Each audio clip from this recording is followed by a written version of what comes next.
right, we are live. Thank you guys, everybody who's watching, whether you're watching live or watching after the fact. Welcome to another episode of Random Rambling. And today I'm very happy to be joined by the Viking himself. How's it going, man? Good man, happy to be on your channel. I've been watching your videos the last few months, ever since we kind of connected through, I think it was Facebook or Instagram.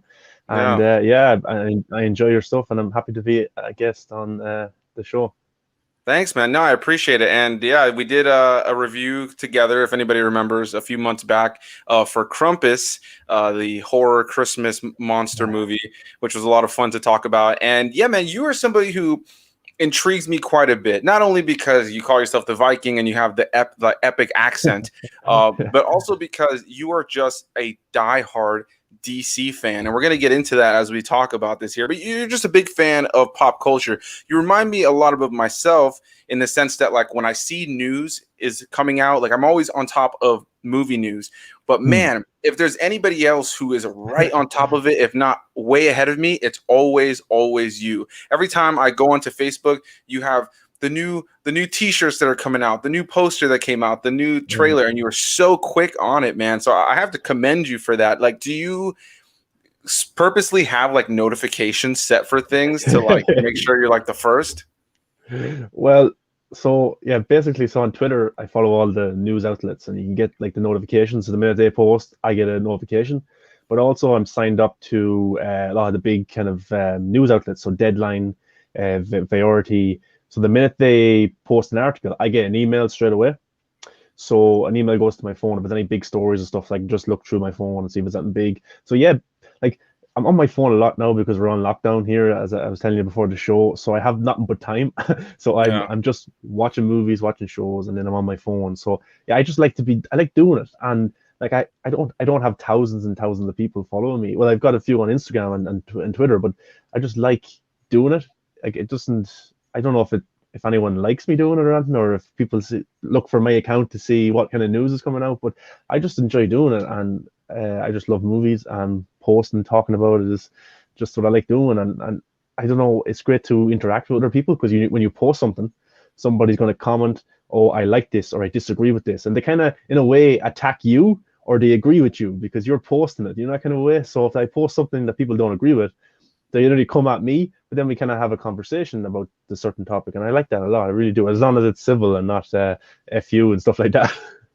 Yeah, for sure. And doing stuff like this has really taught me to kind of have a level-headed kind of approach to talking about this kind of stuff. I remember just a few years ago, I think what really like did it in for me, because I used to get really defensive about movies, was Star Wars: The Last Jedi. I think just the argument and the nastiness from fans online for that movie, more so than a lot of others, even though you still see it for so many movies, really was Yeah. like the nail in the coffin for me to just like really just kind of just be able to have fun and really appreciate the differences of opinions. But yeah, man, I know I personally love seeing when you post stuff. There are things, like I'm kind of in the same way as you. Like I have notifications set for, Variety and Deadline and all those big things. So as soon as a trailer comes out or posters, I usually see those things pop up first. But then there's epic things that I get to find out through you for things like, I don't know, like recently I brought up a t-shirt thing, but like you had like the new t-shirt designs that you posted about from Justice League with the Dark Side on it. Yeah. And I thought that was super cool because I hadn't seen that. So I do look to your posts to kind of, to learn stuff. So I commend you for how quick you are, because you are the fastest person I've ever met as far as like keeping up with the news, man. Well, it's interesting because there's different kind of fan groups on different social medias. So there's some people who just use Twitter, and there's some people who just use Instagram, and there's some people who just use Facebook. So like Yeah. I thought of a way of trying to interact with all of those people, and like to gain people towards my own channel or my own social media is you can feed off different kind of people on Facebook and Instagram and meet new people and really get a community of people as well. But even for yourself, you do loads of reviews with people, and some movies I've never heard of, and some movies I just click into your review and I'm watching it.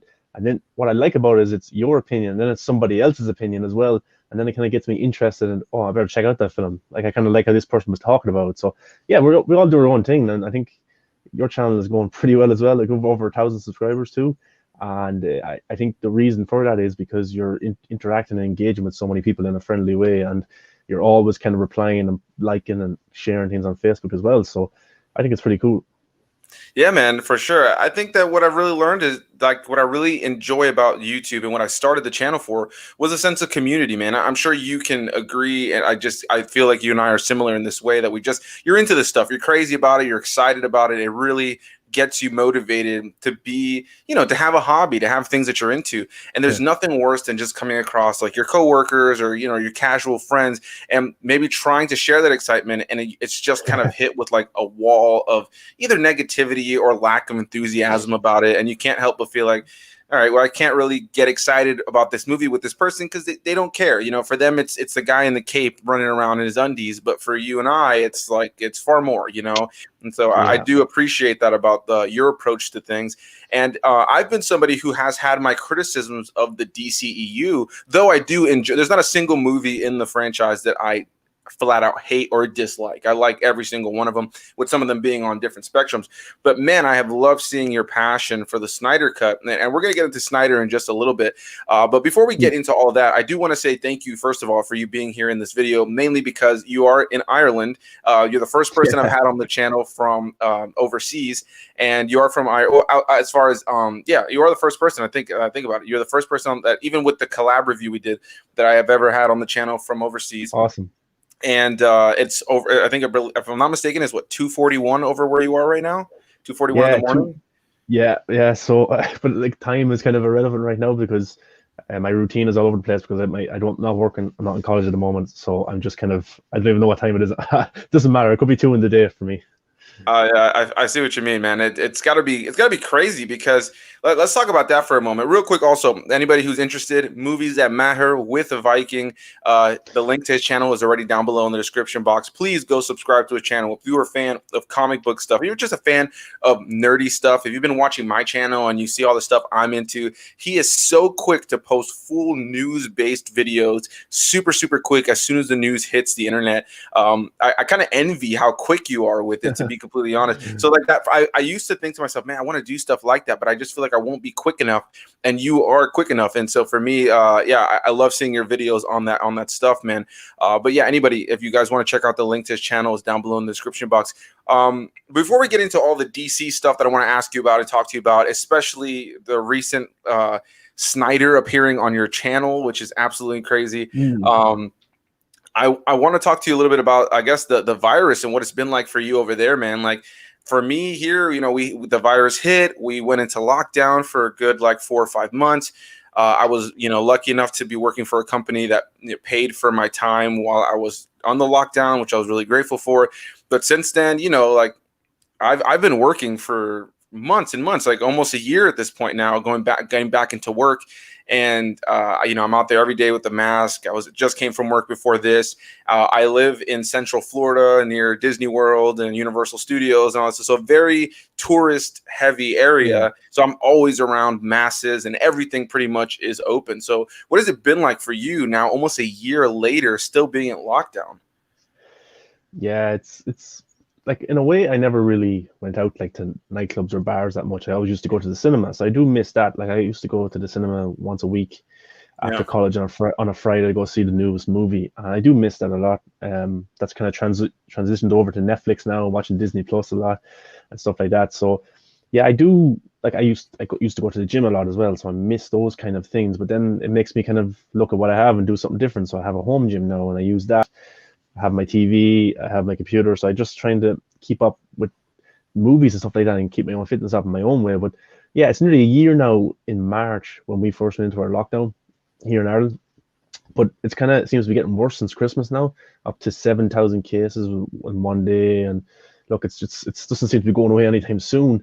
And I don't know why. Is it because like look at New Zealand there right now? They had their first kind of sign of the virus again in months after they had got rid of it. So I don't know. I think it's going to be something that's going to be around for a while. But in a way, I think it makes or break people. This kind of lockdown. Some people get sad, depressed, and stuff like that. I was kind of the opposite. I was in a kind of a bad situation myself. Then lockdown happened, and I kind of found myself and got my own headspace right. And then I started doing the YouTube more as well, and that really helped. Because I really enjoy doing it, even though I don't have millions of people watching me. It's something I like. I like doing, and I just like making the videos, putting them up, and then interacting with people. And sometimes they get 1,000 views, sometimes they get 20 views, but I don't really mind because it's good fun. But I think during lockdown, the very first one, I found myself in terms of what I really like and what's more important in life. Like before, I was worried about stupid things, but now I'm just kind of trying to enjoy myself and watch more movies and learn about that kind of stuff. But so in a way, for me, the first lockdown a year ago was kind of a beneficial thing to me. In a way, it's kind of maybe a better person and stuff like that. I know other people will be different, of course. Other people will, of course, lose themselves and they'll be sad and things like that, and that's terrible. But for me personally, it's something that I've not enjoyed, but I've worked with what I had and tried to do the best I could, really. Yeah, no, dude, I think it's crazy. We are quite similar in that sense because when the lockdown first initially happened for us, I was just at like this point of like just feeling so burnt out on work. I was so burnt out on just the monotony of daily life. And when we got on quarantine, I had all this time to just have some me time to just, Mm. play some video games, make some more YouTube videos, watch some movies, and just kind of not be stressed about work day in and day out, dealing with customers or anything like that.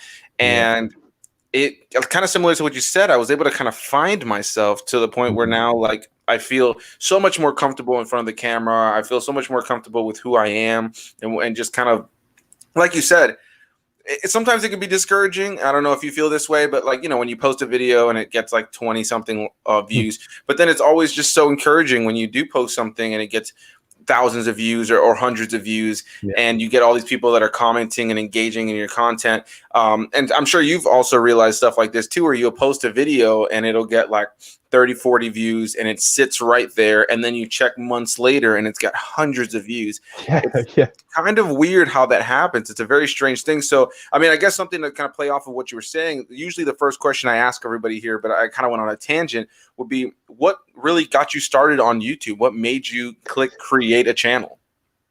Yeah, so I always wanted to do it. I forget which year, but I think I don't know, I was getting into films a few years ago. I just typed into YouTube movie talk, right? And what came up was Collider. I don't know if you know them, the Yeah. Collider movie talk came up. And like nowadays, they don't really have a channel. They just kind of, it's still there, but it's not as popular.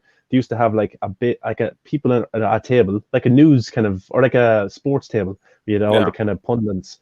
And these were these kind of guys who were just talking about movies for an hour and a half, going through all the news. And there's like 6 or 7 of them. And I really got interested in that idea. And then one of them was kind of John Campea. I don't know if you know him. He's his own channel now as well. I said to myself, I would always love to do that. And I just never really put myself in the idea of doing it. I just thought, oh, that'd be a great thing to do. Maybe I don't know the right people. I don't have the right setup and things like that. So for a long time, I didn't even think about it as much. But then kind of lockdown came fully. And I was like, I have a phone. I have all this time. So all I have to do is press play and stop it. And then it goes up. So there's no like complicated thing with it.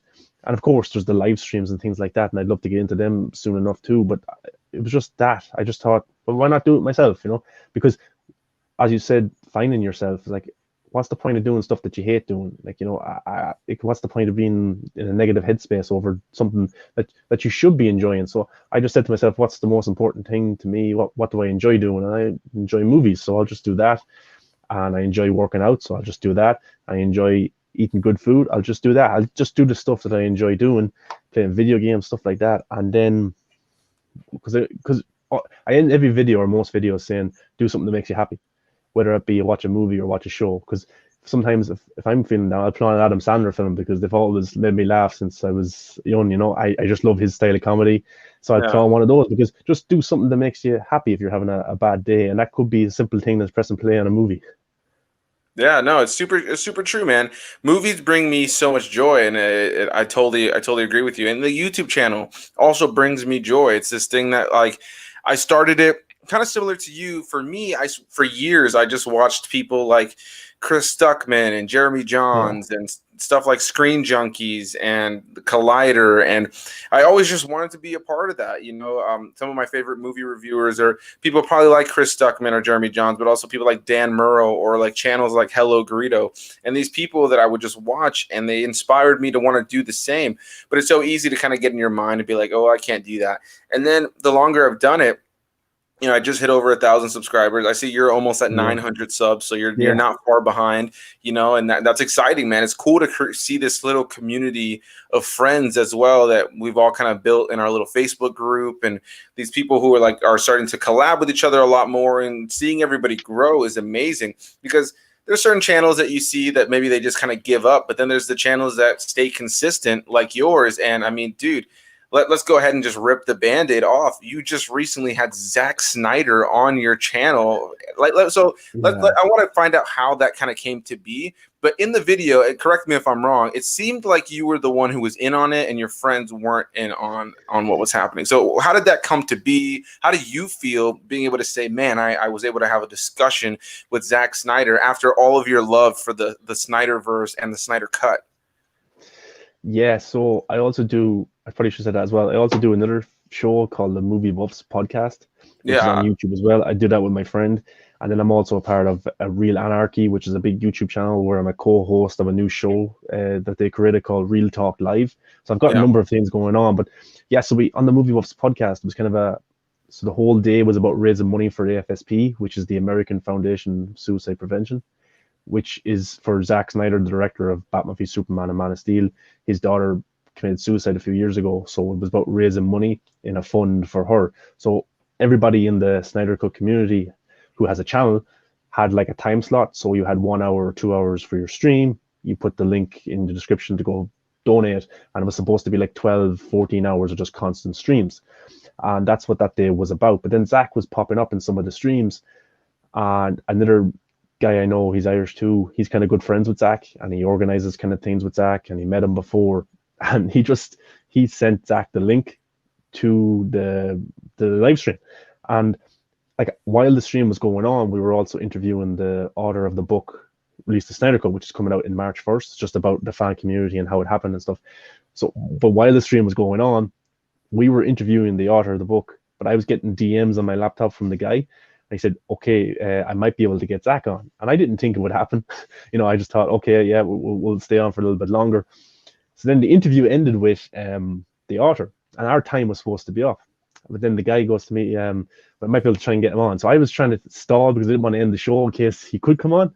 And I didn't even know then at this stage it was happening because I didn't hear it. And then I was just getting on with the show. And next minute, then he shows up. My friend goes absolutely insane because he didn't know anything about it at all. Because I wasn't going to tell him over the stream because people were watching in case they get their hopes up and thinking I'm lying and stuff. But then he just popped up, and yeah, my friend went crazy, and it was pretty badass. And then I cut out the 22-minute interview and I put it on my own channel as well. But yeah, it was because I love his movies and I really like his visual storytelling, and just like he just talked to us like he was a normal guy. There was no like that's the way he is. He goes on many streams with fans, and he's not hard to talk to. It flowed very well if you watch the interview. It just there's no kind of awkward gaps or anything like that, which I'm always fearful of. Yeah. But yeah, man, it was so cool. Yeah, dude, I watched it and I was like super, super excited for you, man. Just being able to see the excitement of you. I didn't know the two other guys that were on there with you, but just to be able to see everybody's excitement, what was awesome. And he does seem like that kind of just like chill, laid back dude, like a fan himself, And I think that Yeah. kind of is why so many people are such big fans of him. I got a question for you, I guess, now about Zack Snyder. Well, what is your favorite of his films? And what kept you so? I guess I know that you've been a huge Release the Snyder Cut like fan, and I've been Mm, somebody who thought it would never happen. Like I genuinely was in the camp of people who would have loved to have seen it, but mm. just never thought it was going to happen. But we're really in unprecedented times for comic book movies. So, what drove your passion to keep being part of the Release the Snyder Cut fan base, and what is your favorite Snyder film? Yeah, I'd say favorite is probably Batman v Superman because it has so much rewatch value with the action scenes.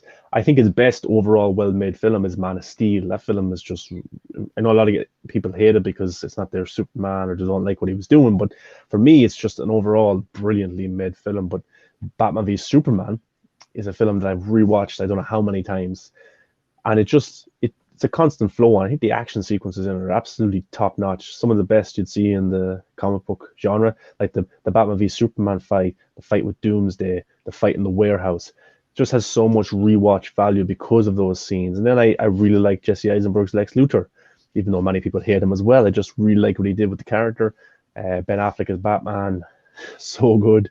But my most enjoyable one to watch is Batman v Superman. But I think his best made film is Man of Steel. But like, what made me kind of stay with it all these years, and like you, like we never, some of us thought it would never happen, and we were just constantly hoping it would. But I think it was because we felt so robbed of what we loved so much, because I wanted to see the continuation of his story in Justice League. And like with Batman v Superman and Man of Steel, those are linked so well in the story and the plot. It was a shame what happened in Justice League 2017. I don't know if you've seen that one, but it's like it's a complete U-turn from what Zack Snyder is as a director and how he makes films.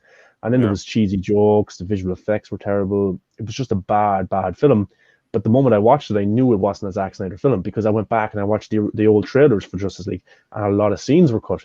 There was behind the scenes images that I've seen before that were never in the movie, and I was like, I bet you there's a director's cut of this movie, because for Watchmen he had a director's cut, for Sucker Punch he had a director's cut, for Batman v Superman they cut 30 minutes out of the movie. So I was like, I bet you there's a Snyder cut. I didn't know to what extent there was one. I thought maybe there's extra scenes, maybe it's a little bit darker in place and stuff like that. But I suppose I just stayed with it because I really wanted to see this film. I didn't like what they did with him, because they falsely marketed to us that it was a Zack Snyder film with Zack Snyder scenes in the trailers and the TV spots, but they never ended up being in the movie. So I kind of felt robbed in a way and just annoyed. And then for a while, it was kind of tough to watch Batman v Superman and Man of Steel, because I love those movies so much. And then to think I would never get the trilogy, the third movie of that story, it annoyed me for a while. And even though I still supported all DC movies, I never boycotted any of them. I always watched them and I enjoyed them, but I just kind of had the positive belief that we would get to see the movie, and it was finally announced. Yeah, it's crazy. I'm genuinely excited that it happened. I guess just to give you some the background for myself, Man of Steel, I think is a great film. I think I'm in the camp with you, people who are really a big fan of it. I personally think it's my go-to Superman movie. I just love the visuals of the film. I think Henry Cavill plays Superman really, really well. Yeah. I love the different take on Superman. I'm a huge fan. Classic Superman, something like Christopher Reeve, some of those older animated shows of Superman.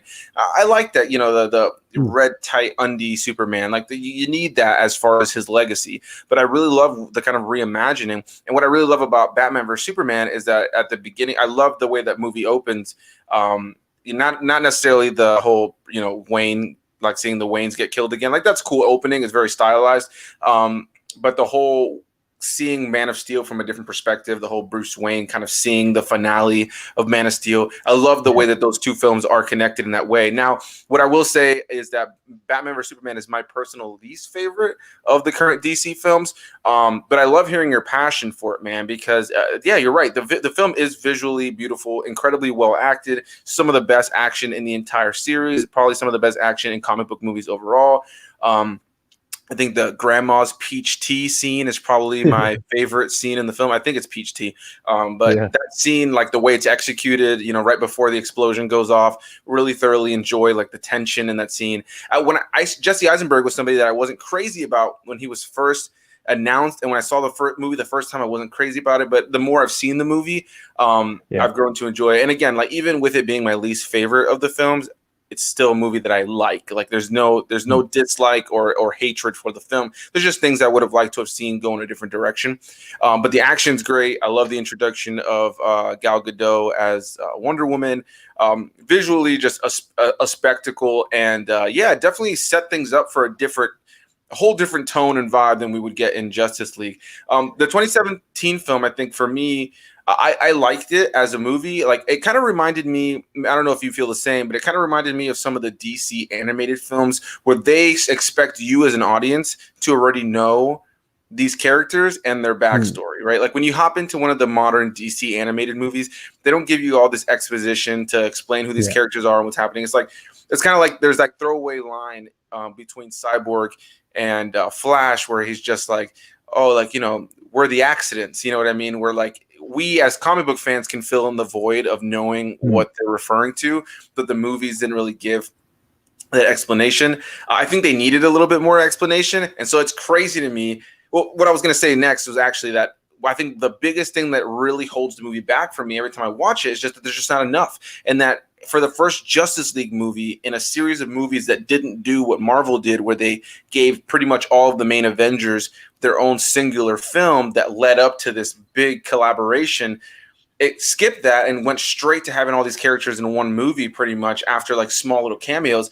Hmm. I think you just needed more. And the fact that the movie ends at like an hour, I think with credits and everything, that movie is like an hour and 29 minutes, which is just, it's just a criminal in my opinion. The first ever Justice League movie at an hour and 29 minutes. It just, I like the movie, but it just definitely feels lacking. So to now know that we're going to be watching a 4 hour Justice League film that's more in line with the color palette and the tone and the story that Zack Snyder wanted to tell, it is pretty exciting, man. I was definitely in the camp, like I mentioned, of people who thought it would never happen, but I'm incredibly happy to have been proven wrong. Yeah. Can't wait to see it. Yeah, the thing is, with I know I get that understanding of people like I would have liked a Cyborg movie first or a Flash movie. What Zach was kind of doing was he had a 5 story arc, so his story was more of a Lord of the Rings type of story or a Harry Potter story. He had this saga. So Man of Steel was the introduction of Superman, his birth. Batman v Superman was his death, and then Justice League was his resurrection. That kind of God theme brought into it, and then the 5 story arc was about bringing in Aquaman and Cyborg and giving them their origin stories in this kind of saga. And then that's what he wanted to do. He wanted his own contained universe of movies. And of course, with all these big studios, they want spin-offs, they want sequels, they want to make this franchise, of course. But Yeah. the sequels were, that's what Zach's kind of compromise to them was, yeah, I'll make my 5 story arc, but you can kind of dissect and do a sequel or a spin-off like the Batman movie or the Aquaman or Cyborg. You can go do that. And other directors can take over those characters and do their own thing. And that's what Zach was doing. But of course, there was a lot of controversy back in 2016 because Marvel was doing so well. The media expected a Marvel type of universe for DC because they're so used to what the MCU has successfully and brilliantly done over the last 12 years. And I think it kind of that carried over to the reviews, it carried over to the clickbait headlines about the Justice League or about Batman v Superman and what Snyder was doing. And I think Warner Brothers just reacted in a bad, negative way. They wanted that Marvel $1 billion. Like when Batman v Superman didn't make $1 billion, that was another thing for them as well. Even though, like, I don't understand because it made a lot of money as well. Batman v Superman probably should have made $1 billion, but I think with a lot of the like, did you ever see the Ultimate Edition of Batman v Superman? I did, and I think it's definitely the one that whenever I throw the movie on, that's the one I'm throwing on. Exactly, yeah, and like I can't watch the theatrical one without watching the Ultimate Edition, but they took 30 minutes out of that as well, and that does a lot for the story. And what they did was they thought if they cut 30 minutes off, they can get more screenings of the film, so more people will see it and more money and stuff like that. So Zach was always against it, and then in Justice League, they wanted to add in more jokes and they wanted more humor and stuff like that, and they wanted to cut it down to 2 hours. And Zach was like to them, I can't tell the story of 5, 6 characters in 2 hours. Like this is my cut. But basically, what we found out in the last few weeks is that Zach kind of shot. So Jeff Johns is one of the writers, big comic book writer. He was brought in to kind of oversee things at DC, and he had a lot of say in Snyder's films and Justice League and stuff. But what Zach did is he shot the Jeff Johns kind of studio dialogue, which is the cheesy Avengers type of dialogue. And Yeah. Zach also shot the Chris Terrio dialogue, which is kind of more of a realer, grounded piece of dialogue, which we'll see in the Snyder Cut. So Zach knew himself that they were going to cut up this film, and he probably thought back in 2017, 2016, when he was shooting Justice League, that he would get to do a similar director's cut in the Blu-ray, and this would be his real film. But then, of course, his daughter passed away, and Warner Brothers were still on his chain about adding more scenes with humor and cutting down certain scenes. But the Snyder Cut, in a quick summary, is going to be 4 hours. It's going to be R-rated. Batman's going to say a few F-bombs, and it should be badass, man. But like Zack Snyder gets a lot of hate, even though he is a really good, respectable guy and a really good filmmaker. But I just think the media, in a way, have a bias towards him, and it's a shame. But I think his fan base have really out voiced those kind of negative bloggers and stuff like that in the last few years. You can hate Zack Snyder, but I just don't understand why you would hate him. If you don't like his movies, that's cool. That's cool. I don't care, but just don't be trying to throw him under the bus like he's a terrible human being. Yeah, no, for sure, man. I think one thing I can't stand is overreactions, right? Like even for my criticisms, like I'm somebody who tries to be I guess, decent or at least rational when it comes to critiquing films. I don't like ever being too much on one side. You know what I mean? Like there's a balance to things, and I think that without a doubt you can see in anything behind the scenes footage or video or interview you see with Zack Snyder that he is a really cool guy that just is trying to make something that he's excited about. And so I've had my criticisms of certain things in his movies, but I've liked every single one of his movies. First one I saw was probably 300. I think a lot of people was probably the same. And yeah, he's just a great visual storyteller with, sometimes some of the stories don't work for everybody. And I know I fall into that camp. But yeah, I was definitely excited to see what he would do with Justice League. I'm excited that he finally gets the chance to bring his vision to life properly. I enjoy that Justice League film for what it is. But I've never understood the idea of studios meddling and kind of being like, put more humorous scenes. Like, I think, like, if anything, a studio should meddle when they just feel like, hey, the story's not strong enough. Like, would you like to reshoot your movie to give it some strength in the narrative? I feel like that should always come first. So whenever I hear these stories, these things coming out, these articles about studios trying to meddle in with like, hey, add a little bit more, some comedy, add a little bit more color. It's like that should be so like just let the director have his vision on that. But if there's something you feel like, hey, this could add this needs a little bit more, but it's strange because it's almost like they want to cut out the more and add the almost like the useless, you know what I mean? Where it just feels like what Zach intended to do was tell this really crazy story. It is, I don't even understand how drastically different this cut is going to be, because it's not like we're getting an extra 30 minutes or something like Batman versus Superman or any of these other films. We're getting 4 hours. It is crazy. Yeah. Like I said, it's criminal that anytime I watch Justice League, and I popped it on plenty of times because I think it has some fun action. I enjoy the film.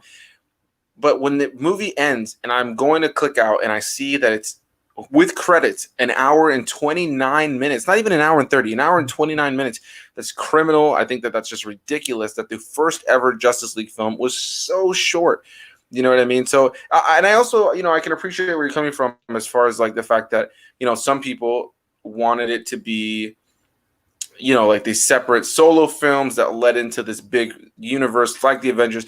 I didn't necessarily need it to be that way. I just felt like when I saw Justice League, I just felt like they didn't give enough time to characters like the Flash or characters like Cyborg who were drizzled into Batman versus Superman, or with like the Flash had that quick little cameo as well in Suicide Squad. And I just feel like they could have really done a lot more with Justice League. So I mean, what an honor, what an amazing thing as for us as comic book fans to be able to say like we are going to see this Snyder cut this year. And you got to commend people like yourself, man. They just stuck by it, stuck by Zack Snyder. Where as even comic fans like myself who love his work just kind of thought it ain't going to happen. Yeah, and it's interesting that you say that because in the Snyder Cut, Ray Fisher, who plays Cyborg, his mother was cut out of the entire film. She's going to be placed into it. Like she was in no scenes in Justice League. No. His father in it has more scenes. So like Zack Snyder has described Cyborg as the heart of the movie. So he's in the majority of the movie. We also get to see more scenes with Flash and his father, and Flash and Iris West, which we didn't get to see in 2017. We get to see Aquaman go back to Atlantis. He meets with Mera. He also meets with Volko. And he meets with someone else as well. There's a big scene. Steppenwolf. They completely changed the CGI now. He's back to more of the scary version of Steppenwolf. The studio it looks scary. It looks badass. Darkseid's going to be in it more. D-Sad is going to be in it. This is Darkseid's army, his family kind of. What else is there going to be? The Parademons are going to be a lot more scarier too. We have Jared Leto's Joker coming back for a cameo. We have Deathstroke, Joe Manganiello, a new scene there also. Jesse Eisenberg has a new scene too, because a lot of these stuff were altered and changed back in 2017. So this movie and the aspect ratio is 4:3. So for people who don't know, the first 3 episodes of WandaVision, that aspect ratio is going to be the aspect ratio for the entire Snyder Cut. So this movie is completely different, and the score, Danny Elfman was brought in 2017, and Junkie XL was kicked off. Junkie XL is back now. He's doing his own score. So yeah, I don't think like some people who might be average viewers or might not know what it is, they think we're maybe just getting an extended cut, but everything has different score, aspect ratio, characters, dialogue, action sequences. This film is like, I'm someone who's kept up to date and I don't even know what we're getting. I just know that it's completely different. And 4 hours without credits. And yeah, man, it's going to be like for me, for someone who's been following for 3 years, I can't wait. But I'm hoping that average people pick it up as well and they're like, wow, this is completely different, or wow, because these are huge characters: Batman, Superman, Wonder Woman. Like, I don't see how this movie doesn't hit the internet and isn't like absolutely trending and causing havoc online in a good and bad way, because these are massive characters. You know, like it's like if there was a missing cut of Iron Man and the Captain America and Thor, people will go crazy over it. So I just can't wait. Yeah, no, I totally agree, man. It's definitely going to take the internet and go crazy the second it goes live. The opinions are going to be all over the place. I can't wait. Going to definitely take the day off to watch it and make some sort of Yeah, great video about it. Hopefully, I really hope that it lives up to the expectations for not only the fans but just for the whole series. You know. Now, another question I have for you, because something I've wondered, and maybe they've already confirmed this, but I don't know, moving forward, what happens to that theatrical cut that people own on Blu-ray, and does this version become the canon moving forward with the storytelling for future sequels, spin-offs, connective tissue? And also, do you believe, another question on top of it, do you believe that if this is a big success and is critically well received and well received from the fans, that we will have Zack Snyder directing more installments into the series? it's really interesting because the guys who are over DC right now, Walter Hamada is the DC president, Toby Emmerich has been involved there in years. They don't particularly like Snyder's vision. And they're kind of a lot of the reason why Snyder was kind of left back in 2017 and Josh Whedon was brought in. So even now, they don't seem to be too popular about the Snyder Cut. AT&T, I think it's a phone company in the US, AT&T. They Yeah. own Warner Brothers. They own Warner Brothers now, and it was HBO Max who gave Snyder the money to go and finish the visual effects for this movie. So, to be honest with you, if it was up to the DC president, he wouldn't want this because he's been in charge since 2018. He would have greenlit it somewhere along the way. He would have just put it on Blu-ray if he had any interest in just getting rid of it. And even yeah, so I don't see those guys like. It's very interesting as well because those guys didn't want the Joker movie with Joaquin Phoenix, and that made a billion. And Todd Phillips Yeah. made loads of money out of that, and Warner Brothers made no money, hardly any, because the Todd Phillips put everything into that movie, and in his contract he said if it makes this amount of money, I get this kind of money. But Walter Hamada and Toby Emmerich, they messed up big time there because they didn't want that movie. So are they going to have eggs on their faces again when the Snyder Cut comes out? Because these are guys who didn't want this movie and they tried to stop it as much as they could. But the kind of the silver lining is HBO Max are over this movie and AT&T. So if the Snyder Cut hits big records on HBO Max and if it's a huge success, I can imagine that HBO Max, AT&T, Jason Kilar, he's over at HBO Max. I can imagine him saying to Walter Hamada and Toby Emmerich, why aren't you greenlighting a sequel to this? Because it's after breaking so many records, it's after doing so well. And then they'll be put into a corner and they'll have to greenlight a spin-off or a sequel to this movie because numbers talk and engagement talk. And streaming is very different than box office, you know, because like I don't know if a film like a Netflix film like Attraction with Chris Hemsworth, like if that came out in theaters, would that be as big as a hit as it was on Netflix? You know, it's different kind of numbers, and Netflix have already greenlit a sequel to that.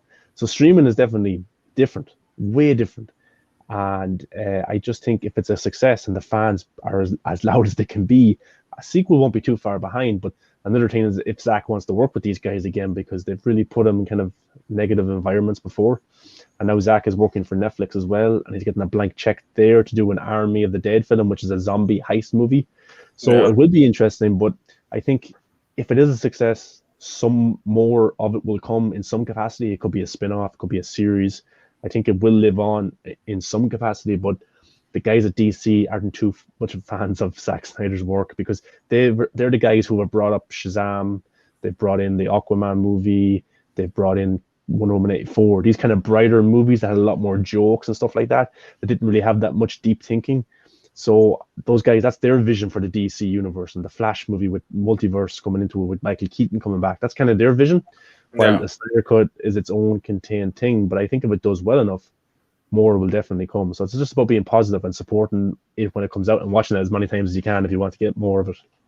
Yeah, for sure. Oh, I know I'm definitely gonna watch it multiple times, man. I feel so blessed to be where we are in comic book movies these days because man, I just remember as a kid like watching the classic Batman films or watching the original, Spider-Man animated series from the 60s or like, just so many different comic book related things and then being so excited when the first X-Men films were coming out and the first Mm. Spider-Man films are coming out and so on and so forth. And just look where we are now with things like Endgame or things like the Justice League. The fact that we're getting things like multiverses and all this rumored of a multiverse Spider-Man movie. Like there's just it's getting so crazy. I'm just so grateful to be where we are. So I got one question that I asked you, and I know I asked you so much, so it was hard to kind of answer everything.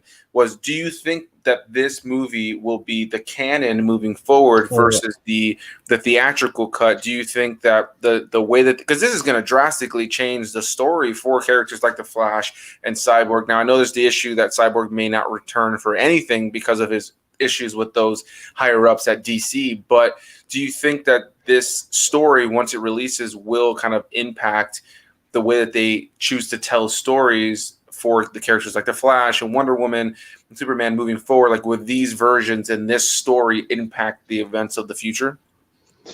Yeah, well, if you look at the DC films that came after Justice League, not many of them referenced what happened in Justice League.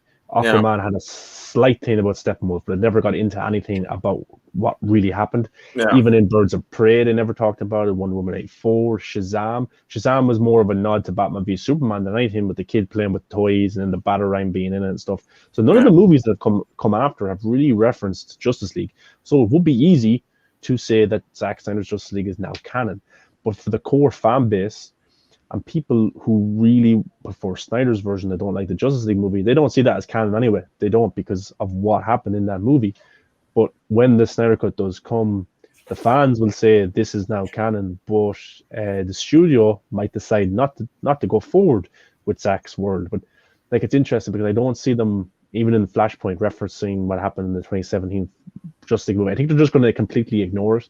And if Zack does get to continue his vision, it will be on HBO Max and it will just reference Man of Steel and Batman v Superman and his Snyder Cut of Justice League. So I think DC have completely moved away from the 2017 film. Even in the Flash movie, like because in the Justice League 2017 movie they fight Steppenwolf. In the Snyder Cut they fight Steppenwolf. So they might get a reference of Steppenwolf in the Flash movie or in the Aquaman 2 or something like that. But I don't see them going back and giving a nod. Oh, this is what happened in 2017. I think the Snyder Cut will be canon. And Ray Fisher, who plays Cyborg, he says that whatever the fans say is canon is canon. So it's up to you. It's kind of like the X-Men universe, just kind of whatever characters you like. That's the ones you kind of see in the role. But the thing is with the Ray Fisher thing is like it's hard for any of us to support that 2017 movie because of what happened on set. There's Ray Fisher said racism happened. Gal Gadot kind of had sexual things with Josh Whedon because there was a story. You know the scene in Justice League where the Flash lands on Wonder Woman's boobs. That yeah, scene, Gal Gadot wouldn't do that. She didn't want to do that whatsoever. So that was actually Gal Gadot's stunt double that did that scene. And then Gal said in an interview recently she had her own run-ins with Josh Whedon, so she shot her scenes separate from the rest of the cast. So, like I don't know, a lot of stuff happened on that set, and we don't even know exactly everything that happened. But that's what Ray Fisher's been doing the last while. He's been kind of entertainment or accountability over entertainment, is what he says in all his posts. So, like even for me, like I love bad comic book movies, like Fantastic Four, Daredevil, those kind of movies. Like they're not terrible to me. I just watch them because they're kind of still cool to see these characters. But for the Justice League 17 movie, it's hard for me to watch it because I know what happened kind of around it. Zack left.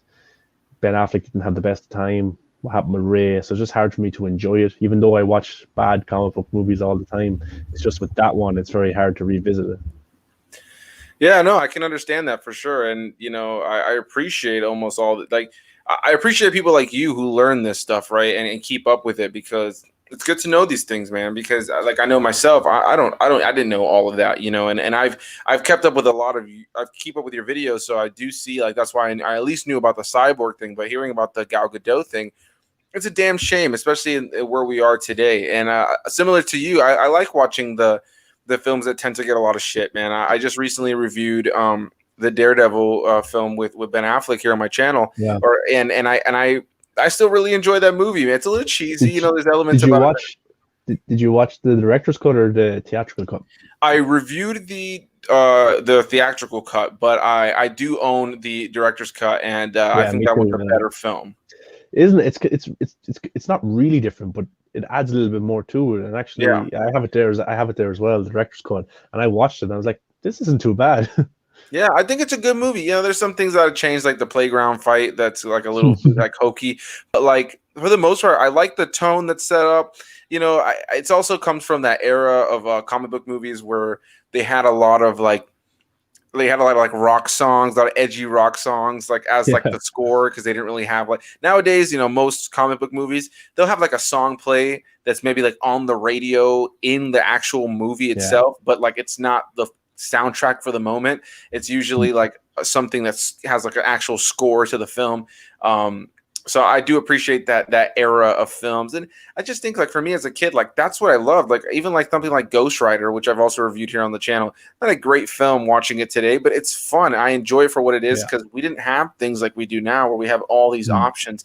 You know, I remember things like The Dark Knight just like changed the game and like, oh, we can really take this stuff really seriously. You know what I mean? Like, I mean, I would say Batman Begins did that as well, but yeah, it's crazy to see where we are in comic book movies these days and all this stuff. So yeah, man, I love your passion for all this. I love your knowledge base on all this. Really quickly before we continue, I got so caught up in talking I didn't notice we got some comments from some people. We got Benny one here saying, hey Anthony, nice, what's up? And then he says, nice to meet nice to meet you, Viking. Then we got Krypton Caged in here saying hello, and then also saying, hold on, I just got like this notification that popped up on my screen in the middle of me trying to click on this, and then he also said, Battle of the Beards, Battle of the Beards. I think Yeah. your beard is a lot nicer and a lot fuller, man. Yeah, well, mine, like I could shave this, and 3 weeks later it'll be back. It just goes really, really quick. But yeah, Krypton Cage, he's my co-host at Real Anarchy. We do that show together, Real Talk Live, Okay, which cool. is kind of we do that every Saturday night. So it's just like it's just going through all the latest movie news, really, and just talking about it and stuff. It's good fun. Yeah, I watched two of those. I didn't know like what his name was, but I have is the one where like in the thumbnails you're like a is that drawn animated version of you, Yeah, right? yeah, Yeah. yeah. Okay. Cool. I have watched that. Yeah, man. I do really genuinely enjoy your content, and what I also have to say I really appreciate about you is that you are very good in front of the camera. You do not seem nervous or uncomfortable in any way, shape, or form, and most of your videos are one take. And I really appreciate that about you, man, because if you watch my videos, they're chopped to shit, and I'm constantly editing. It's cut up, like, and it's like my style, I guess. And sometimes I make jokes where I like kind of zoom in on my mouth when I kind of fumble a word or Yeah, make yeah. mistakes because I kind of just have to poke fun at myself. But man, if you saw if I tried to do what you do and post out a review unedited, I don't think I could do it. You did the Crumpus review with me, and you were just shot at it. It was like it was one take. It was one take. You knew the name of all the actors and everybody. You didn't have to like look at something and reference something. So is that something that's just kind of comes natural to you, or is that something that you feel it's like kind of took you some time to get comfortable with?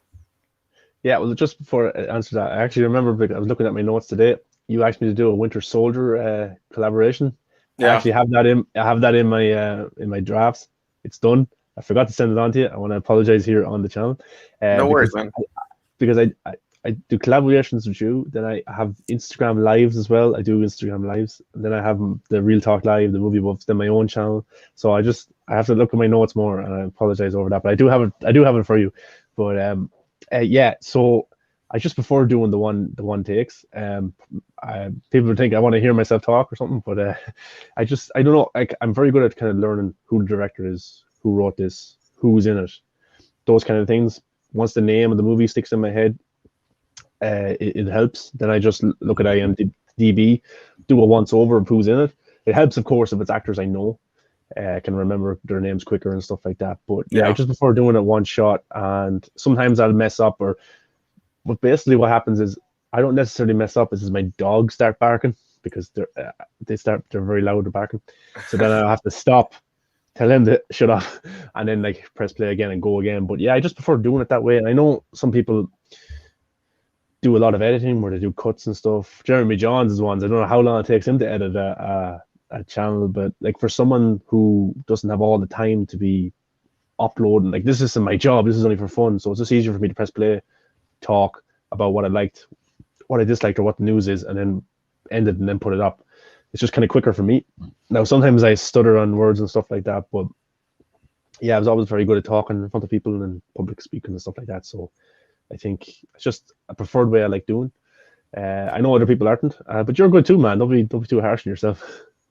No, I appreciate it. Yeah, for sure. I've definitely gotten a lot more comfortable in front of the camera. But if you were to see, like, if I tried to do what you did, I just couldn't. I just couldn't because I also have this thing where once I stumble on my words, I have a tendency of speaking very quickly, and my words will get stumbled. And then there's always, I'm telling you, it's so funny. I laugh at myself when I edit my videos because I'll start talking, I'll start just rambling really, really quickly, and then I just have like a moment where like I just start stumbling over my words, and then I just kind of awkwardly stare at myself in the camera, like a moment of like, and like just kind of like there's like this dead air, and it just I couldn't do it without it seeming awkward. Whereas anytime I've watched one of your videos and you may like stutter a word and you move on, it feels very natural, like you were just kind of speaking to somebody in real life, like in a Yeah, conversation like this.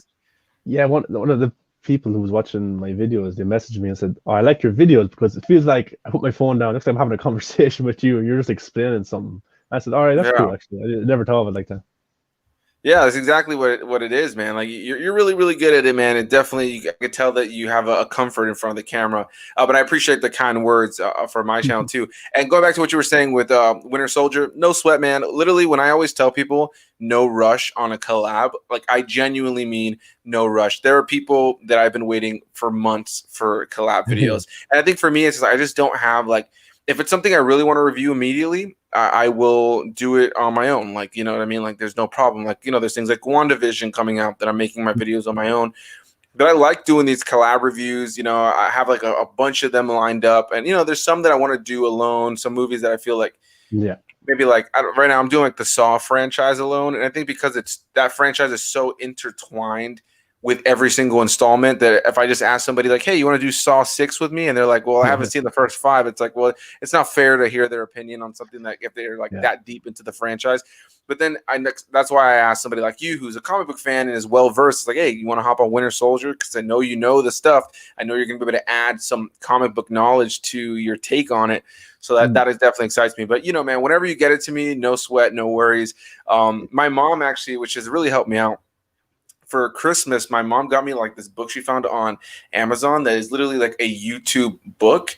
And each page is like an empty thing where you can write like a section of notes. There's like a bullet point thing of like things to talk about. Like there's another section for notes, the title of the video, like what kind of video it is. Do you have the thumbnail ready? All this kind of stuff. So it kind of like makes it easier to kind of check off things and kind of write like my notes for stuff. And then I'm like, whenever I have the chance, I'll do it. Some weeks like last week I did like a crap ton of videos, like a video almost every day. And there's then like since WandaVision, this is my first video since Friday morning at 3 a.m. because sometimes I like to take a couple days off and then I'll get back on the grind heavy. It's a nice fun little thing. I think my next review is I'm working on a supercut right now, but I think my next review is going to be Tarzan, the 1999 Disney animated film. I'm doing that with my friend Rashad G Reviews. And I have collabs like Winter Soldier with you coming up, and Georgia the Jungle with the Big Rob Theory, and so many others. Wes Craven's New Nightmare with Interpreting the Stars. Like, there's just so many collabs I have coming. I like about your channel as well. It's all different types of movies. Like for me, if you go to my channel, a lot of it is comic book based, because that's a lot. Like a lot of news is comic book movie based and comic book shows. That seems to be daily news. But you can have Disney movies, you have horror movies, you have comic book movies. You have a wide variety of films, which is awesome because like a lot of those old Disney films I forgot they even existed. But then I go watch your review and I was like, oh, that reminds me of when I watched that when I was younger. So that's pretty cool. Yeah, no, for sure. It's a lot of fun, man. And then I also get to kind of reach out to different audiences, and it's always fun to see which videos do well over time.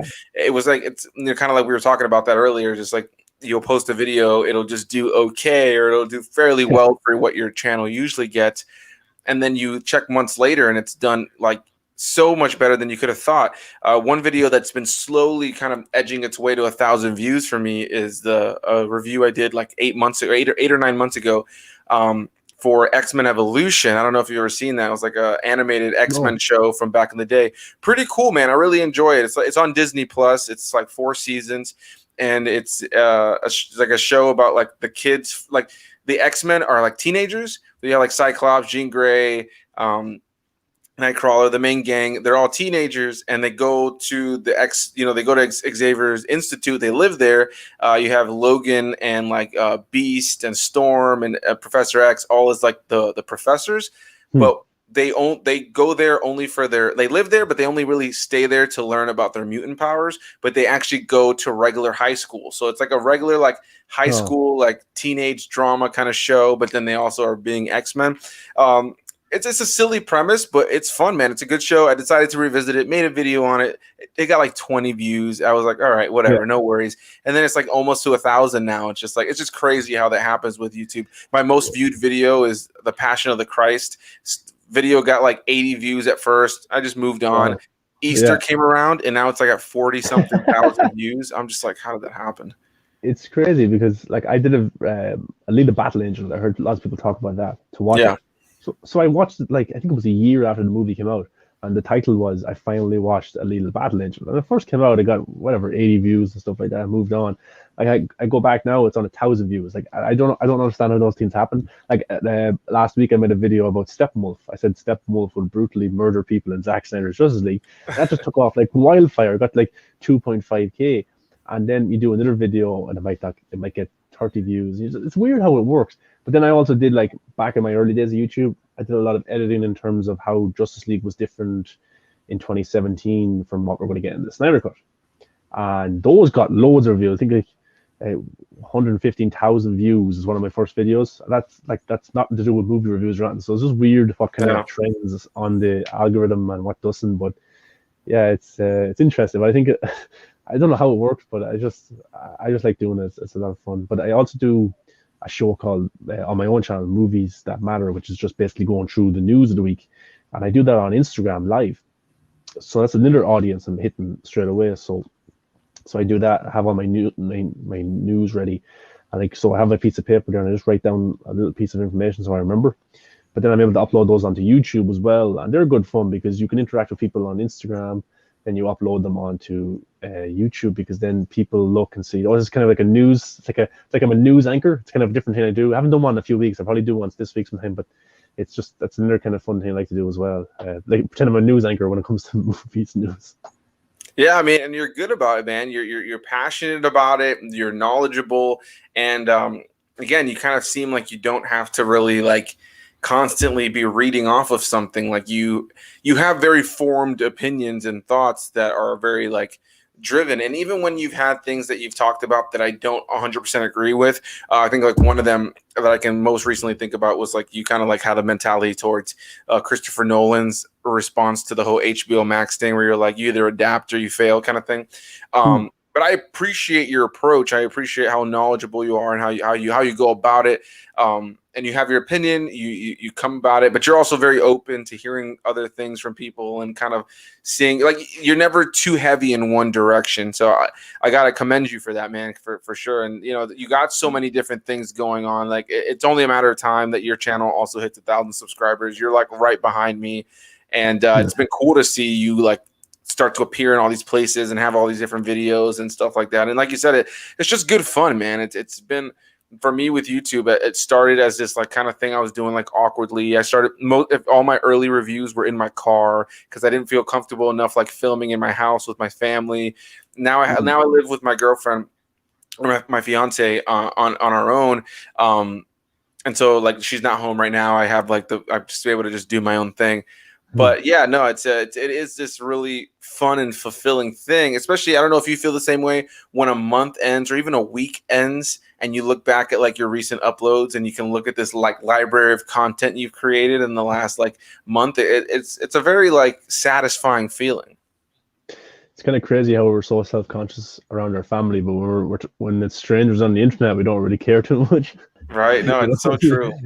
it's strange, but yeah, it's as you said, it's about like just enjoy because like why should you do something that you don't enjoy? Like what's the point in that? You know, what's the point of going to a job you don't enjoy or what doing like a hobby that you don't enjoy? Like I don't understand it. So that's like as I said, lockdown changed my perspective on things. Do stuff that you enjoy, and I enjoy doing this. And I try to get on as much streams as I can just to talk about movies because it's a good way of interacting with people, and it's a good knowledgeable way as well because I love learning about stuff. Like you have a different opinion, I want to hear your different opinion, and I want to talk with you about it, even if I disagree. In a Because film is subjective, everyone has different opinion. You may hate Christopher Nolan movies, I may love them, vice versa, with different things, and it's interesting to hear perspectives as long as we're respectful to each other. As because as some people on Twitter, it can be very harsh because people will say, "Oh, f you, you don't understand, or you don't get this, and you're a shill," and that kind of stuff. I just hate that kind of stuff because why can't we have a debate? Or when you say an opinion on Twitter, like just say for example, The Wolf of Wall Street is the best film I've ever watched in my life. Then someone quote tweets it and just has laughing emojis or something like that. I never understand that stuff.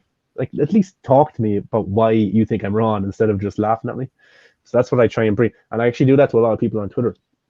I reply with that. I say, okay, cool, but I don't understand why you're laughing at my opinion. Can we not have a subjective review or kind of conversation about why we disagree? Then they don't usually reply, or then they reply saying, well, I didn't really mean to offend you and stuff like that. It makes them kind of look bad, but I never No, understand it. no, I totally agree, man. It's this weird thing. Like I mentioned it earlier, but like The Last Jedi was kind of the nail in the coffin for me because before that, and every here and there, I find myself kind of engaging with people in comment sections, but I just found like you're just kind of spitting you're spitting your rage into this endless void with certain people online where it's just Yeah, they don't care about you. They don't care about the nuance of discussion and the ability to have a debate. And most casual people just have these very like, especially like casual movie fans. It's tough because there's a lot of people like you and I, but then there's only compared to the amount of people who watch movies and have opinions, it's we're so few and far between in the grand yeah, scheme of things, where there are so many people that are just spewing their opinions online, whether it's hatred or like just kind of just blinded love.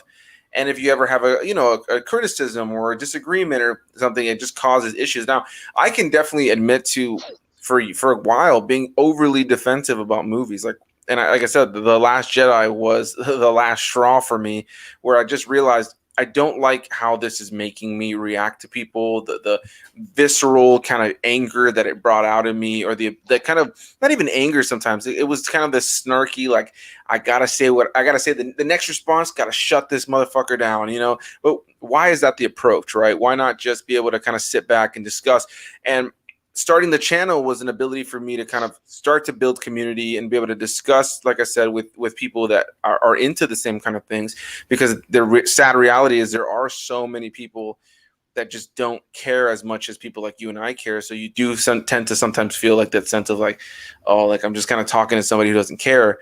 But at the same time, doing all the collabs that I've done or doing stuff like this has really helped me form a more balanced thought process towards just kind of just enjoying conversation with people, just enjoying the difference of opinions. I can't tell you how many times I've hit somebody up about a collab and it's a movie that I really love, and they do the collab with me and they thought it was terrible, or they thought it was not funny, or they thought it wasn't fun or entertaining at all, or they thought it was boring. And then I have to now kind of not give a rebuttal, but give us some sort of response on camera. And it's like, all right, do I want to be an asshole in this situation, or can I just have fun with the fact that somebody didn't enjoy the thing that I loved? A good example for me is the movie Holes with Shia LaBeouf. It's a Disney movie from the early 2000s.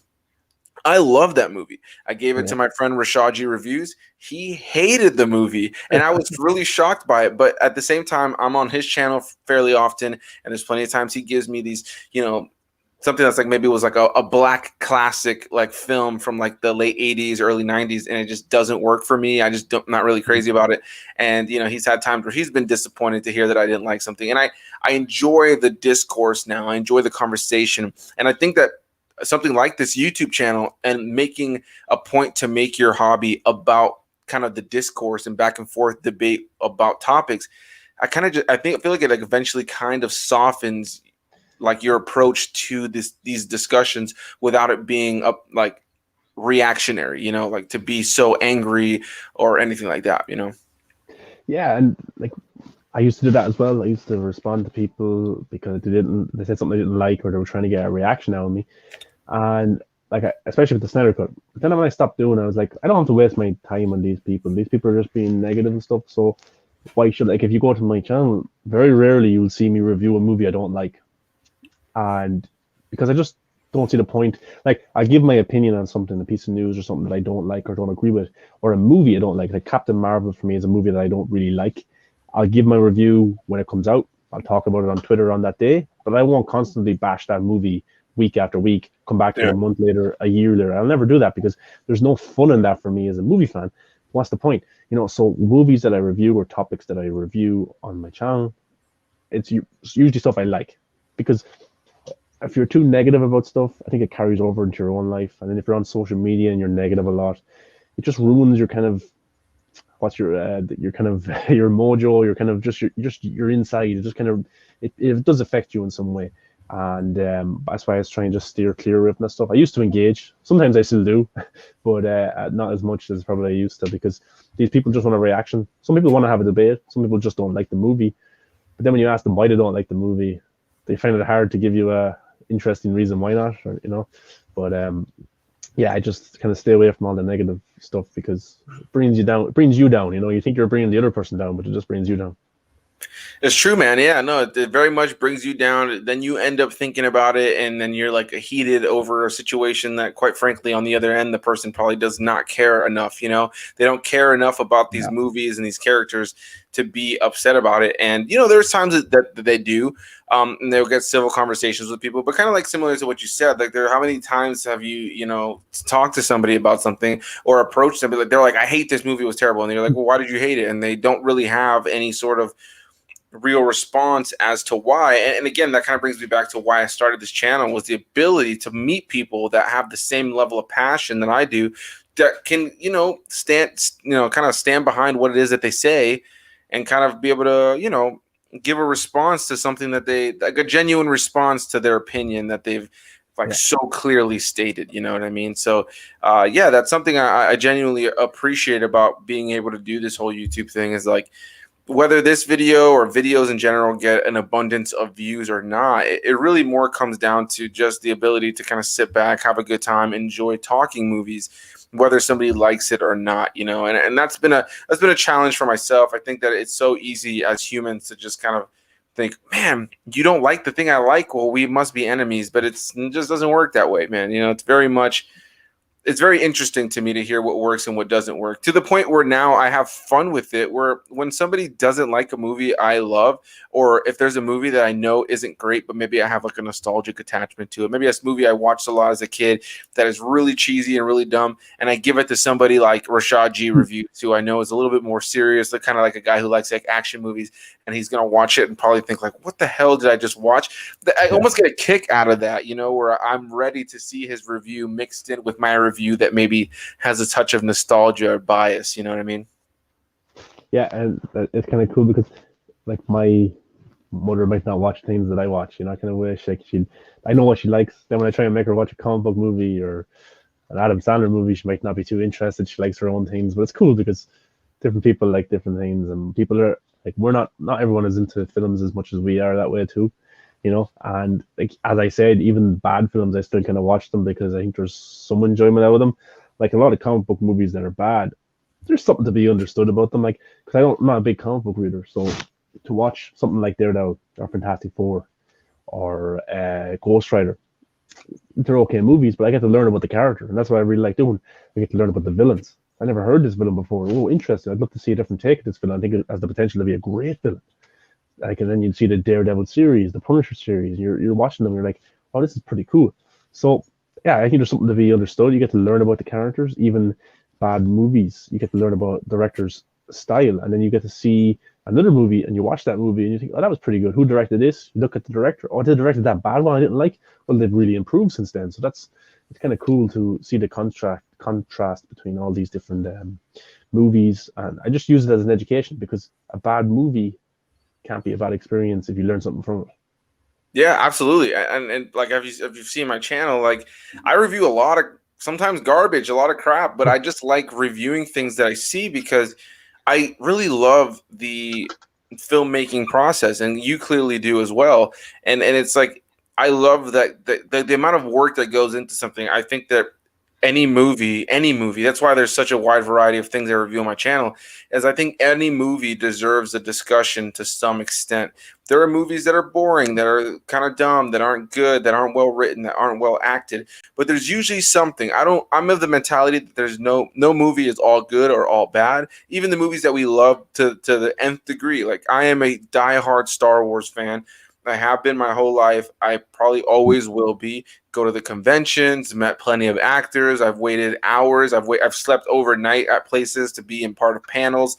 I love the stuff so much, but at the core of it, I know that it's a silly franchise about wizards in space with laser swords and droids. But I love it so much because there's so much more to it. I love the installments like Empire Strikes Back or things like The Mandalorian that are these very grounded approaches to it. But then I also love things like Jar Jar Binks and the Phantom Menace and stuff like that. Like I'm able to just have fun with all of that, and so with movies in general, like you said, like even with a bad movie, as long as you kind of learn something or took from something from it, you can still enjoy it. I recently just binged all of the Freddy Krueger movies. I'm still putting out my reviews for them, but I just reviewed all of them, or I just watched all of them. And man, some of them are amazing, great horror classics, and some of them are just so laughably bad. But my girlfriend and I are able to still sit back, have a laugh at them, enjoy the entertainment of this, kind of dated film that exists. You know what I mean? That's why I review so much random crap on my channel, is because I love just how much there is to watch and how different things can be, and seeing the different opinions of people. I almost purposely put people through movies for my collabs that sometimes I feel are kind of ridiculous. Like I'll be honest, I have like this joke, this rule kind of, that everybody who collabs on my channel, at some point, if you've collabed on my channel once at least, I will eventually ask you to do a Disney Channel original movie with me. And I haven't done it for you yet, but it's coming. It's coming. You're gonna get the Disney Channel original movie, and stuff like that for me is just being able to kind of, it's funny to me. It's funny to be able to just be like, hey, like two grown ass men with beards are gonna watch some random Disney Channel movie, and you're either gonna rip into it, but it's all for fun. You know what I mean? And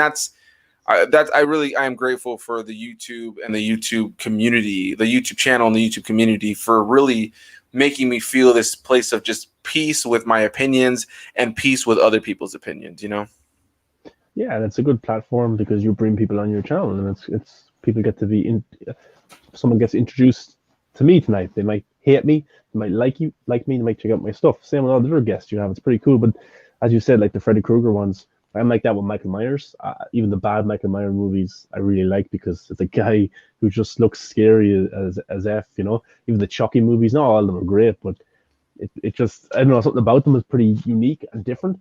Yeah. And like, during Halloween, I watched all of the Michael Myers films, and some of them I'd never seen before. Like some of them, like the sequel they made wasn't that great at all. But I really enjoyed the fourth one, and then I go to online discussions like on Reddit just to see what people thought. And they hated the fourth one. I'm like, I really like the fourth one, So it's cool to see different opinions. But like, what's it called? Cobra or not? G.I. Joe, Cobra. What's it called? Retaliation. G.I. Joe Retaliation. I was watching that recently, and I did a review of that. And the movie isn't great. It just was missing something, and it probably should have been longer. But there's an amazing action sequence on the side of a mountain with Snake Eyes. Yeah. Man, I don't know how they did that. That is absolutely brilliant. If that happened in a Marvel movie or a DC movie, or James Cameron or someone did that, people will be talking about that for years, because that's action sequence was absolutely brilliant. And for me, for someone who thought the movie was okay, that scene made the movie for me because it was outstanding. I don't know if you remember it, but oh man, that was a pretty cool scene for an average movie. Yeah, no, I agree. I love that sequence right there. And similar, yeah, I kind of agree. Like the movie itself is okay. I haven't seen it since I saw it in theaters the first time, but that is a standout scene for me. And there's always going to be something in any movie that. I just recently did a review for Freddy's Dead: The Final Nightmare. It's the last, and technically the last in the continuity with the Robert Englund Freddy Krueger. And even watching that movie and making the video for it, talking that the movie's not great, I had fun with it. I had fun watching it, being able to kind of poke fun at things and kind of just enjoy it. And yeah, any movie, whether it's bad or good, has these things that kind of stand out. whether it's an action sequence or whatever, man. So yeah, I really enjoy that, is being able to hear people's different opinions. You mentioned the Chucky movies. I literally have a Chucky tattoo on my leg, and it's because I feel for I put him on my leg because I feel like he symbolizes my love for like the B-rate side of films. You know what I mean? Like he symbolizes for me the fact that like kind of like the imperfection of film, the goofy side of horror, the ability to watch a movie and know that, something like Seed of Chucky, it's just so bizarre and so ridiculous. It's not a fantastic film. Like it's not something I'm going to write about and die on the hill for, you know what I mean? But at the same time, it's something I can like really have a lot of fun with because of how bizarre and silly it is, and the character of Chucky's just entertaining, and I love that about film, is the ability to have so many different things that can be entertaining in different ways, and have a bad film or a decent film that has really outstanding elements. I love these kind of actors who have weird careers, like a Nicolas Cage, Yeah. who went from being an Oscar winner to making these kind of B movies, and some of them are really good, some of them are really bad. But he is Nicolas Cage in all of them. He brings his uniqueness to it. I don't Yeah. know if you've seen a new trailer for Wally's Wonderland. Yeah, that looks Kind of really like good. yeah, it's kind of like a rip off of Five Nights at Freddy's. Yeah. But that it looks weird, looks cool, and likes a Shia LaBeouf, who has a weird career in terms of his weird personal life as well with the stuff he does. I just find their careers very fascinating, and the performances that they choose, or the movies that they choose. Even Bill Murray, like Nicolas Cage, Shia LaBeouf, and Bill Murray are not my favorite actors, but every movie they do, I want to check it out, because if they pick this movie to be in, it has to have something to it that's weird or new that I've never seen before, because those guys never pick the same kind of role or the same kind of movie. And that's a different kind of level from a Leonardo DiCaprio or a Brad Pitt, who are in these probably going to be Oscar talked movies every single year. And Yeah. you have these guys down here who maybe are underappreciated a bit, but do a lot for cinema in terms of how they give their performances, but also do a lot in their personal life as well, because they're just weird they're characters, and they bring that over to their movies as well. I just really like that kind of uniqueness of it. Yeah, no, absolutely, man. I love that about movies, and then yeah, like those actors that take these crazy roles that like you can think of from like these really, like you said, kind of big award-winning films, but they also do these very bizarre, very strange films. I had somebody like Nicolas Cage is the perfect example, because he has had these incredible films from earlier in his career, and he's also done things like Ghost Rider, and he's also got things like Mandy and things like like the Willy's Wonderland or whatever, Wally's Wonderland, whatever that new one is, which looks a lot of fun. And then he also had, I can't remember what the name of the movie was now. I kind of just left my mind, but he did this movie a few years back with Hayden Christensen, who played Anakin Skywalker in the prequels. And it was like this like movie where they played like Templar Knights, and it's so bad. And Nicolas Cage's performance in it is so bad. But I never watch one of his movies and think like he's a bad actor, because he shows time and time again that he is a very fun, very diverse, very crazy kind of. He's a really great actor. It just comes down to how he wants to kind of approach these characters.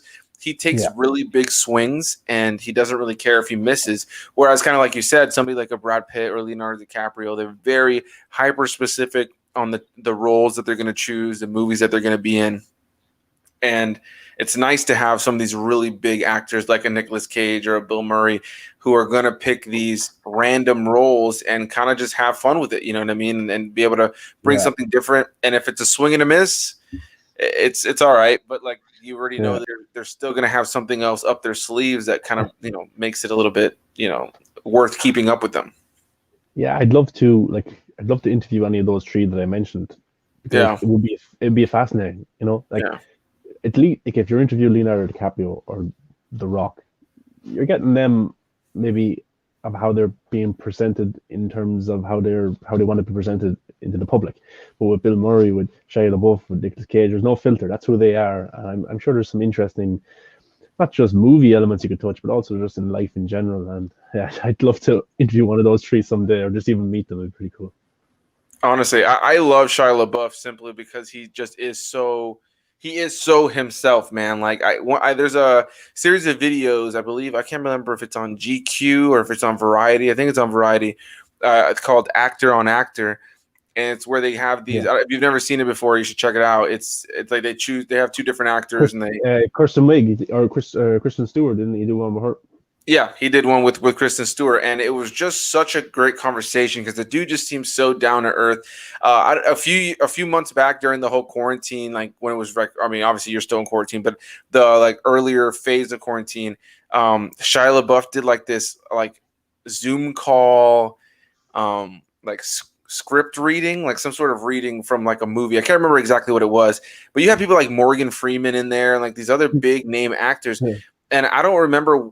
I think Shia LaBeouf was playing a character that was like a stoner or something like that. And in the clip, like you have Morgan Freeman and you have like I think Eric Eckhart may have been there, like these bigger actors that are all there on camera, like looking professional, like looking like they're having yeah, fun, like they're at their house, but like they're still professional. And Shia LaBeouf was like baked, like he's smoking a joint on screen, like he's in his car. And if you look up the clip, like on YouTube, he's like there's literally moments where like they just zoom in on him and you have all these other popular actors like very much focused on the camera, like looking professional, and he's just like got these low red eyes and he's kind of just like looking around and like he's like coughing to himself. He's just so himself that I just can't help but like have absolute love for him. And then he acts incredibly well when he like really gets into a movie. He's incredibly good. I've been wanting to watch that movie Honey Boy. I haven't seen it yet. Maybe you have, yeah, but I really want to see that one. yeah. It's pretty good. He wrote it in rehab. He got arrested when he was doing Peanut Butter Falcon, Yeah. which is also a pretty good film. And then after I went into rehab, he wrote that movie, sent it off to a director. They got together, made the movie. It's about it's about his childhood growing up. Yeah, like he plays his father, I believe. Yeah, he plays his father.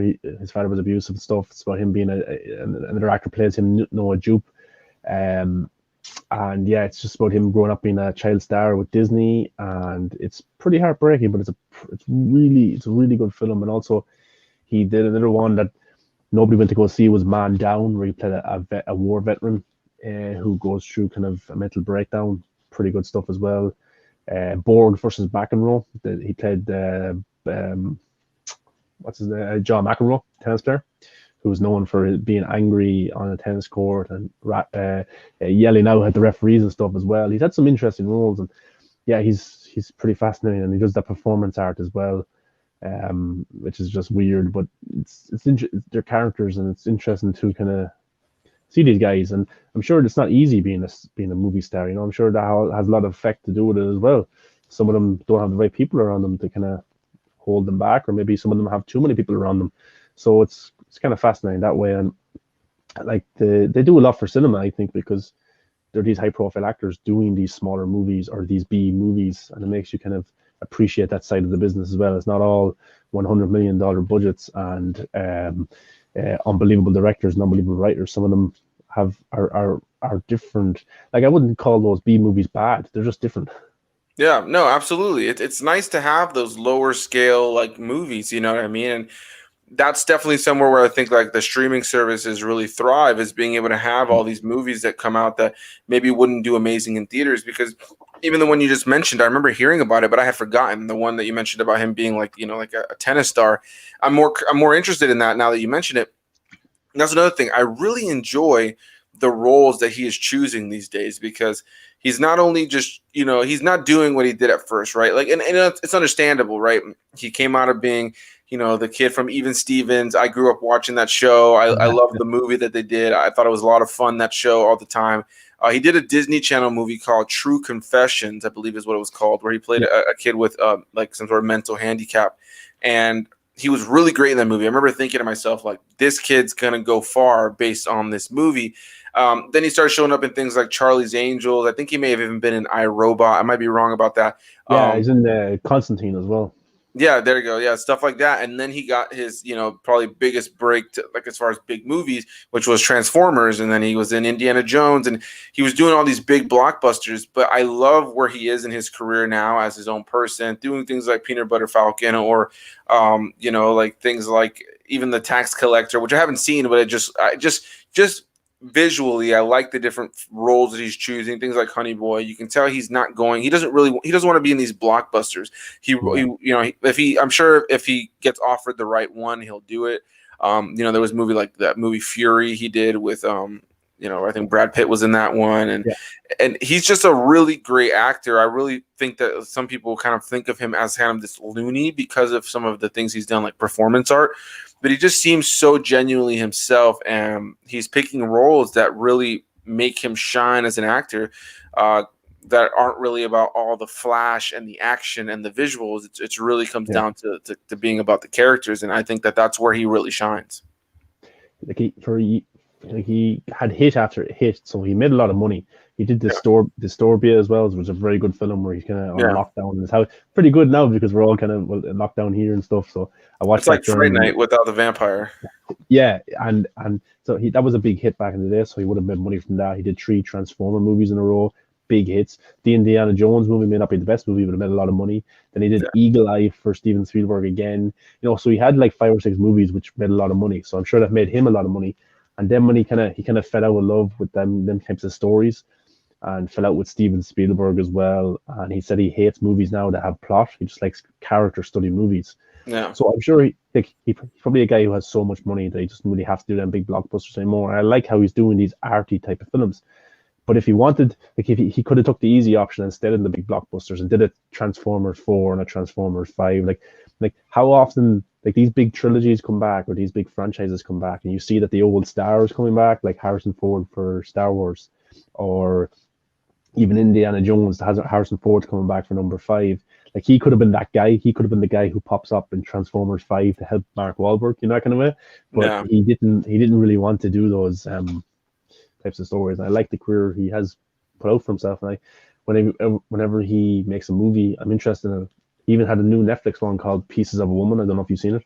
I haven't seen it, Um, but I want to. I definitely. I need to catch up on some of his movies. I've struggled a lot with keeping up with a lot of the newer yeah, releases. As you can see on my channel, I'm usually reviewing like older movies. But I've been wanting to catch up on some of these newer streaming movies because there's just so many that just look really incredible, and a lot of them, including him, Shia LaBeouf. He's really great. I do agree with you. It's the career choices he's made and the kind of career path he set up for himself as an actor today, I think far surpasses any of the big showy movies that he did before.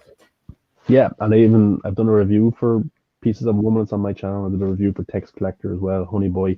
So I do like reviewing his movies because I do like him as an actor. But yeah, it's definitely one you should check out. And there's a few one-shot scenes in that film. There's like a 20-minute birth scene happens in that film, and it's one shot. Brilliant. It's absolutely really well done how they do it. There's even another one-shot scene near the end of the movie, and it's fascinating. It's kind of like my video is one shot, but these are actors acting in a movie. But it's cool. It's because you don't always see that because a lot of movies are cut, and especially action sequences are cut. But it's cool to see just one shot. No, absolutely. One shot movies, or even movies that are not one shot movies, but movies that incorporate one shots are definitely, they're always so amazing to watch because it's so great to see the amount of choreography and the amount of preparation that went into these scenes. And not only do these actors have to act in these scenes in a way that they have to act very natural after they've rehearsed these scenes multiple times, knowing where they're going to be, where the camera is going to be in a certain moment so that it sells the moment. It's one shots are something I have a lot of respect for. And it's also cool to see a lot of movies that incorporate one shots that aren't one shots, or like things that are made to look like one shots. Like the La La Land opening is one of those, the opening number of La La Land, or things like that big battle sequence at the beginning of The Revenant is one of those, or what's another one that comes to mind? I had it in my head a second ago, but it got me. But there's or 1917, or was it 1917? Yeah, Yeah, yeah. that one. The whole movie was made to feel like one was shot, and it's impressive stuff. I love the new type of action. I know it's been around in China for years, but the John Wick movies have really changed my opinion on action movies Yeah. because the camera's here, the action is there, and it keeps on the action. There's no cutting around. I really like that, and it's turned me off movies that have action in it where it's cutting all over the place and shaky cam because the John Wick action, it looks real, and most of the action is one shot, or at least it's one shot for like 10, 15 seconds. Then it goes to another shot, 10 or 15 seconds. It makes it more real, and that's my preferred kind of style of action now. I hate kind of when a movie cuts too much during the action. I notice it too much now, and I blame the John Wick films for that. Yeah, I agree 100%, man. There's this thing where it's like I love wide shots. I love the ability to Mhm. have the camera be further back and you are being able to kind of be engaged in the action and kind of being able to watch all these moments like that are actually happening, being able to see the different punches and the kicks and the gunshots. Yeah, Whereas like I just did a review for Underworld, Rise of the Lycans, the prequel to the Underworld series, or even a movie that I recently saw in theaters, recently being like maybe a month and some change ago, for Monster Hunter. Um, both of those movies just, they had some cool action, but some of the hand-to-hand combat, it was like every punch or every grunt or every time somebody ran, it was like cut, cut, cut, cut, cut, cut, cut. And it takes me out of it myself. I agree. Like, it's funny, my girlfriend, like I've kind of turned her into a bit of a movie connoisseur since we started dating because she hasn't really been watching movies, but she hears me review these movies. She hears me talk about them. She essentially hears my rough cut of my review as I discuss it with her yeah, before I actually turn the camera on. And she's told me like I can't watch a movie now without noticing like how much like about the editing. It's so mm, much more noticeable to her. So I think for casuals, it may not be something that they notice too much, but for people like you and I who watch a lot of movies, a lot of action films, especially in the modern age right now, I'm sure you obviously just said the same thing.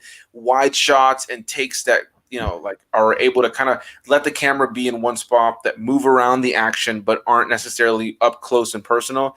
It definitely is the best kind of action to shoot and see because when you go back and watch a movie from like the early 2000s in particular, there was this huge phase of shaky cam, very up close. Like they had to show the jaw every time somebody got punched. It'd be like yeah, cut, cut, cut, cut. It's like, and then it's like every movement the person's doing. Sometimes it's too jarring or it just doesn't feel as believable. yeah. And I think I started doing as well, not for full movies, but kind of clips on YouTube or for a small bit for a movie that I've already seen, is turn the sound off and just watch the scene with no Yeah. sound. You really take into what the director was doing with the camera, the background shots, some of the effects. And it makes you kind of, it's a good way of kind of learning about stuff. It's like, oh, I can see what the director did here. You kind of move the camera this way, and then the background piece moved this way. So it's interesting if you watch a scene, pick a few scenes on YouTube and watch them with no sound. You really kind of, it's cool. It's just kind of gives you kind of the basics of what the director did, and I think it's interesting because we can notice these things now because years ago for movies that I watched, when I revisit them now, I can think, wow, the score is amazing. Before, I'd hear the score, I wouldn't even notice. It's just part of the movie. The editing is bad in this movie, or it's good, or the actor here, that's a great monologue. So it's refreshing to learn as much as you can about these movies, and like we don't know everything. That's why we watch movies to learn Yeah. more about actors and directors. Well, I have to ask you now too, is because of the way that you speak about film, is becoming a filmmaker something that you see in your future? Is that kind of like an end goal, or is it more of a hobby, kind of something that you just kind of want to be able to enjoy and talk about rather than actually do? Yeah, like so it's like around here, like like I'm sure if I had 5 or 6 friends who were physically here around me that were into it as much as I would, I'm sure I would have done some short movies or something like that or short scenes before. But the thing is, I don't have too many people around me that are into it as much, so it would be hard. But I'm sure yeah, I'd love to do it. And even like making something, it doesn't have to have 6 or 7 people. It could just be me with a camera and one person. It could just be me holding the camera, and it could be no people. It could be just nature. It could be just anything. It could be me doing a voiceover and stuff. So I think there's so many different ways to make um, movies, make short movies, make anything. But there's something I'd love to do. Like even documentaries or movies, if you were to make a documentary, or even like I kind of look at some of my videos that I do as small movies. This is me. This is a movie of me doing a review about a movie. That's kind of a movie. I'm putting it out there. So it's me. I'm the director. You're the director of your videos. You decide what way you hold the camera. You're holding the camera like this. You're holding the camera like this. You have it placed down. That's up to you. So you are directing your mini movies on your channel, and I feel like I'm doing the same, even though people might not realize that I'm doing that, but I am. So if I was to touch into something like that, definitely in the future. but I have a few stuff that I have kind of written down in notepads and stuff that I would love to do. So maybe someday, yeah, definitely open to it. That's cool, man. No, that's really awesome, man. Because I definitely, with your passion for it and the different things that you're able to kind of the way that you discuss it, I can definitely see you as somebody who definitely would be making films. And I feel that way about a lot of my friends that I've made here on YouTube, man. Like it's again, it's like YouTube is this incredible outlet for these people like yourself and I who are so passionate about film and just like you just feel this urge to talk about it. You know what I mean? And you do like kind of like you said, like you have this inability to kind of share it with everybody around you, like because like like I go to work and I talk to people about movies, and sometimes I have to just restrain myself. I have to pull back. I can't tell you how many times I'm talking to somebody at work or just another friend, and they just seem so uninterested in what I'm talking about, and it makes you almost internally in a moment kind of feel stupid, like kind of feel like, oh damn, like I wasted my time talking to this person, like but then when you're able to do something like this where you're able to just kind of voice your opinions or meet people like yourself that are passionate about it, it makes it really exciting. And yeah, like you said, like you can make stuff on your own, and kind of like you said, like doing your own videos in a way, like you are your own director. Like I have a certain editing style to my videos. I have a certain way that I want my videos presented, whether it's the thumbnails, whether it's the opening intro, the posters I use in my reviews. So yeah, I like that viewpoint on it for sure. And I hate to do this, but I was looking at the time. I actually do have to start wrapping up because I have to get ready for work in the morning. Got to take care of a couple of things before my girlfriend gets home. But dude, this has been an amazing time. I definitely look forward to having you on for another one of these. Right now, I'm trying to get through doing some of these single ones with some people that I've collabed with already that I definitely wanted to have one-on-one conversations with. I feel like I got to know you a lot better, man. So I do look forward to continuing to watch your channel. But I do hope to do more of these in the future where I'll have maybe one or maybe two or three other people on where we can have like big conversations and have a bunch of stuff going on. So I would love to have you on more of those.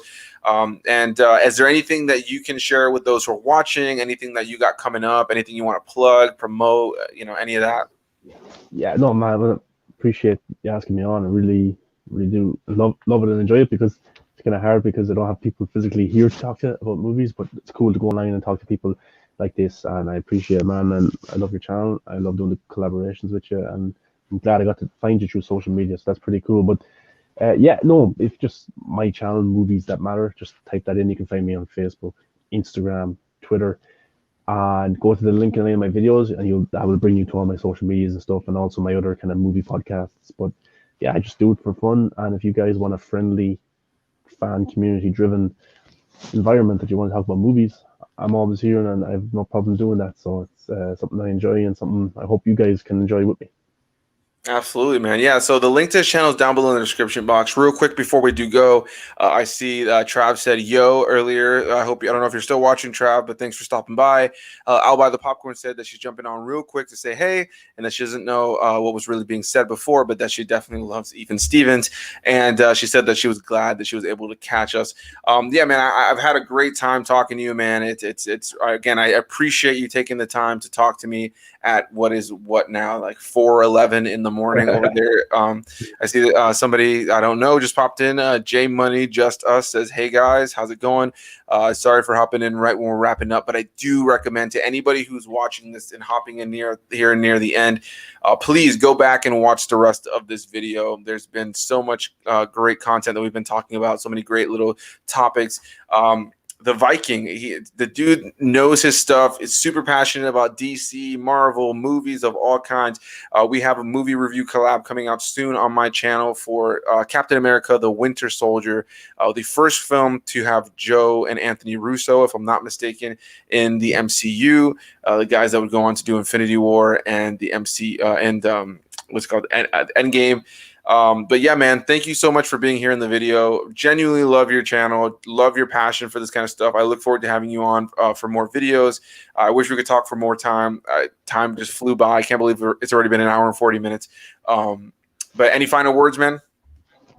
No, just do something that makes you happy, and if that's watching a movie or a show, then do it. That's the best thing I could say as well, my friend. So thank you guys so much, everybody, for watching, and we'll see you guys in the next one. Bye-bye.